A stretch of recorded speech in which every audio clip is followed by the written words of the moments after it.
what's that guy's name? James Spader? Oh, he's the worst. Oh, I love him. I love him. His character is James hilarious. Spader in Why? everything. Because he's the same in all and everything? Kind of, but also he's I would not want to be in a room with James Spader. Like, he makes my skin crawl. I'm sure you're a very nice man, James Spader. You're great at what you do. I'm sure you're wonderful. It's just something about you makes me feel like you would be that uncle who like hugs you and then just keeps rubbing your back. You can't say that about James Spader. Keeps going. Welcome to another episode of Is This for Kids? I am Jonathan, Bearded Blevins. I am Katie, MrsRuvi. Almost fell out of my chair. I almost made an office joke. Oh? But I decided not to. Pourquoi? Well, we are sitting here. We're on Sitcom Week. Network TV Week, if you will. Yeah, Suits is not a sitcom. Is This for Kids? Oh, man. Yeah, it's fine. What does sitcom stand for? Situation Pop comedy. Quiz. I knew that. Yeah, you did. Friends is a sitcom. Friends is a sitcom. So is The Office. Even though I wouldn't call Friends a comedy, but we'll get there. Oh, jeez. We'll get there, okay? Oh, jeez. So we're going to talk about The Office today, which is one of, if not the most popular, TV shows of all time. Yes, when it went off of Netflix, there was wailing and gnashing of teeth. People were very upset. When it went on Netflix, people like me were able to watch it for the very first time. And that may be, if I remember correctly, the first show I ever binge watched, I think. Yeah, people really liked The Office. What about you? Are you one of those people? I like Michael The Office. Scott. English. First of all, let's distinguish the American version or the English version. We are talking about the American version. Okay. Yeah. I've seen the English version. It's very English. Is it as good? Is it close? Do people like it more? What's your knowledge of English comedy? I mean, The Ministry of Silly Walks. So there's a video called kind of Old Greg that I absolutely love. Not for kids, but British comedy's pretty great in my opinion. I'm Old Greg. That's... Hi there. What do you think of me? Make an assessment. Not fishing. Why's this? It's in your rod, mother licker. So yeah, I like British comedy. Anyway, all that to say. But more like, okay, fine. It's very English in its comedic, like Faulty Towers, kind of. If you ever watched, okay, fine. It's that. Okay. I can't think. Like Absolutely Fabulous. Nope. Okay. Crack Fox. Same people who made Monty Python? Old Greg. No, I don't. Monty Python. Monty Python. Great. Okay, yeah. So very much in that like kind of dryish humor, and then. It's not my favorite kind of humor, but it's not bad. I like the American version better, but probably just because I'm American. So, Okay. yeah. Interesting. So I've not even seen the other one, but there's like a whole class of people who are like, "Oh, the English version is so much better," and you're like, and that's how they sound too, huh? Yeah. It's generally like film students, basically. Okay. Yeah. Let me ask you this before we dive into The Office. Sorry, that was here. a joke. It's okay if you like the English version better. Yeah, and if, by the way, we're going to talk about whether or not The Office is for kids here in a moment, but I just want to know, how many times have you seen it? I've watched it all the way through for sure, at least twice. Okay. Like cover to cover, but like, you fall asleep a little when you're watching it. So there's that. And then like specific episodes I've gone back and seen many, many times over. The episode where Pam finds out she's pregnant, I've seen 438 million times. That's a lot of times. That's my favorite episode, like better than Pam and Jim's wedding. Should we give like a quick synopsis of it? Well, yeah, I was just going to Google like 438 million and like how many seconds you've spent of your life. But then I forgot how old you were. I wasn't going to ask you how old you are. So old. But yeah, so let's pause. We're talking about The Office here. It's on Peacock now. It was on Netflix for a long time. Before that, it was on NBC, right? Yep. And yeah, it's wildly popular. I've only watched it once, and I'm proud of myself for that. I think I've only ever seen The OC twice, and don't regret that because that's one of the greatest shows of all time. Not for kids. The OC. Oh, I know. Seth. Summer. Wow. Are you kidding me? My daughter just watched that last year. Ryan, it's so good. Yeah. Okay, so The Office. Give us a little background. You've got Michael, Scott, Dwight. Yeah, so The Office is a Jim. mockumentary. It's a fake documentary being made about a paper company in Scranton, Pennsylvania, and the people who work there. There's a whole bunch of different cast of characters. The main boss guy is Michael Scott, and then there's a salesman, Jim Halpert, a receptionist, Pam Beasley. There's various different characters. There's the warehouse guys, and they all kind of interact and interplay with each other over the course of 9 seasons. Yeah, a lot of seasons. I think. I'm not positive. I'm gonna have to Google that. Sorry about that. But very, long running show, very well beloved, and a lot of like the cultural touch points of our generation definitely come out of there. Like if you've ever heard somebody say, "That's what she said," that's what I was gonna start the show with. Yeah, that's what she said. That's a Michael Scott quote. Like if you didn't even know where it came from The Office. Yeah. So. And Jim, like making his faces throughout that entire thing, and now I've seen other shows do it too. Yeah. It's just like, I feel like our editors don't necessarily notice it very often, but I Jim face the camera all the time. Like all the time. I've noticed you do it. You say something ridiculous and I'll be just like every time. They can start zooming in on that. That's great stuff. Yeah. Good feedback. We love our editors. You guys are killing it. Absolutely wonderful. Great Loving you guys. job. So, yeah, I The watched Office. it first season, thought it was wildly cringe, didn't understand any of the hype, fell in love with every single character, second, third, fourth, fifth, sixth, seventh, eighth, and ninth season. I liked them all. Yeah. What's that guy's name? James Spader? Oh, he's the worst. Oh, I love him. I love him. His character is James Spader hilarious. in Why? everything. Because he's the same in all and everything? Kind of, but also he's I would not want to be in a room with James Spader. Like he makes my skin crawl. I'm sure you're a very nice You man, are. James You're Spader. great at what you I'm do. sure you're wonderful. It's just something about you makes me feel like you would be that uncle who like hugs you and then just keeps rubbing your back. You can't say that about James Spader. Keeps going. It's the vibe. I'm sorry, it's the vibe. Boston Legal is the top 5 show of all time. Not for kids. He's in it, and it's unbelievable. No, not Yeah. even the top 5 lawyer show of all time. Oh, it's so good. Denny Crane. No. People are gonna know. They're gonna agree. So, The Office, is it for kids? Yeah. And why is the answer no?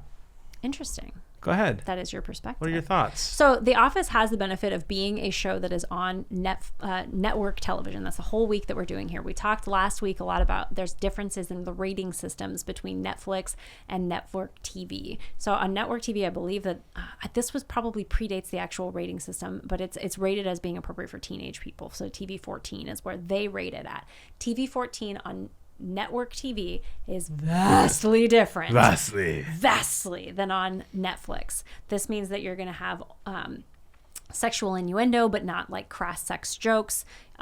You're not going to have I don't think they'll even use anatomical terms for body parts, basically. So everything is sort of euphemistic, and it has to be something that people could. This originally came out on TV, on like not streaming, on actual TV, where you needed an advertiser to be willing to put their name alongside your product. So if Tide wasn't going to want you to see their laundry soap next to whatever just happened on that show, then you can kind of expect that they're not going to put anything terrible on the show.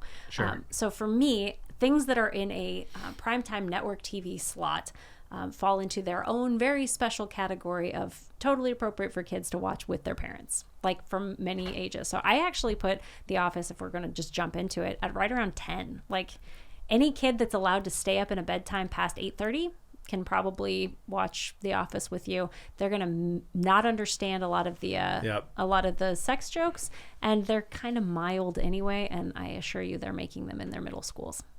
Okay, so here's the thing. I'm with you on most of what you said. But there is a sex joke in every single episode. Yep. For sure. In fact, it would be really fun for someone to go back and watch all of them and see if there is one where they don't make some type of innuendo comment. I think that most of them are funny and honestly in good taste. Like if you're an adult, like it's just not, there's nothing that's going to scandalize you, I don't think. I do think that one thing to be careful of as a parent here though is be careful that if you don't want that to become your kid's style of humor, you might want to not let them watch it. And I know you're saying they might already be like that in middle school, but hear me out. Remember our SpongeBob episode, and you were like, that's exactly what I'm thinking. Yeah, of while exactly, you're saying SpongeBob. So but you don't want your kids to have SpongeBob humor because it's just not that funny. Because it's annoying and not funny. Right, and same kind of thing with The Office. Although I find it a little more funny than SpongeBob, but you don't want if that's not the kind of humor. So if your goal is to raise a not funny kid. Because I want my kids to be funny. Right, so you're saying you don't think Office is funny. No, I think The Office is funny, and I want that to be their sense of humor. I want their sense of humor to not be screaming into a camera like YouTubers for kids. Same, but in high school, not middle school. Like I don't want my middle schooler saying that's what she said. You know what I mean? Like, I wouldn't. My fourth grader, my youngest son says that's what she said. He has no idea what it means. Totally. So like on the show, it'll be like, man, why is this so hard? And he'll be like, that's what she said. And that you get that that's a sex joke, but the kid just thinks that everybody laughs when someone says that's what she said. No, totally agree with you there. So they say it in like stupid, dumb ways. And then when they get older, that involves that kid understanding wordplay and understanding how to like make things fun. That's a smart joke. Agree. I want my kid to make smart jokes. I'm with you. Okay. I'm with you. I don't want my middle schooler saying it. So then again, my rating that I'm giving this is like 12, 13. Mm-hmm. So it's kind of, I mean, what my kids... Middle school starts at 11. Yeah, so okay. So like 7th, 8th grade. I don't know. We talk about this often on the show. Like, I don't know that my kid would be interested in watching this when they're 11 or 12 or 13. I don't know how relevant it is anymore in middle school and high school, right? Like a ton of... You get like a Gen Zer in the room, who is like in high school or college, and they're like, yeah, I've watched Office 56 times. I can quote it. I grew up on it. It's like, okay, that's great. I don't know if I want my kid growing up on it, but like 12, 13, 14, if they're interested in it, probably fine. Going down the list, you described it perfectly of being on network TV, but going down the list of all the things that are wrong with it, most of it's pretty mild. Yeah. Like, so the language is pretty mild. The sex is pretty mild. The drug use and alcohol use is pretty mild. And when it is, it's silly. Like, yeah, so just like down the list, it walks the line. Yeah. This falls in, like, do you remember being a kid when you first were allowed to watch primetime TV with your parents because your bedtime was late enough that you could get in? This feels like a rite of passage to be able to bond with your kids. And one of the things that I feel like I don't take credit for much with my kids. Like, my kids are great people because my kids are great people and I got lucky. But one thing I think my husband and I did well is like encouraging them to come into adult life and not stay kids forever, because extended adolescence has like gone into 25 years old for some people at this point. And so like we have things where if you want to play cards with us, you need to be able to behave at the table. Like if you're annoying adults, you can't play cards with us. You need to go play Chutes and Ladders with the little kids. And then so growing into being allowed to go play cards with the adults is something our kids look forward to. Being able to stay up to watch The Office or a primetime TV type TV show with your parents is something that they look forward to. So they start displaying the maturity necessary to be able to be invited into those types of things. And this is like one of those things for me. Okay, that's very interesting to me. I feel like you just described not wanting to play cards with me. I don't want to play cards with you. Why though? We get along. It's fun. I would be funny, but a little obnoxious. You would probably annoy me. Yeah, but in a funny way. When I was in college, when we would play Trivial Pursuit, if everybody started drinking, because I was not a heavy drinker in college, I'm like, if you knock that pie over, whatever pieces fall out are friggin' staying out, okay? You don't get them back. Get incredible. It together. If you can't hold your liquor, you don't play with me. Your kids are drinking at the table with you? Only on Thanksgiving. Playing cards? Okay, hear me out. Jody thinks I'm hilarious when I'm playing games with the kids around the table. She thinks I'm funnier than when I'm with the adults. That's funny. So anyway, I'm kind of with you. I get it. I'm going to say 12, 13 still just because of the kinds of jokes that are made. Mm-hmm. And yeah, I don't think there's just way worse things out there that kids could be watching.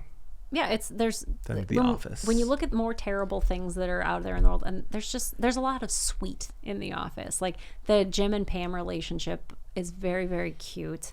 And tell that to Pam's ex-husband.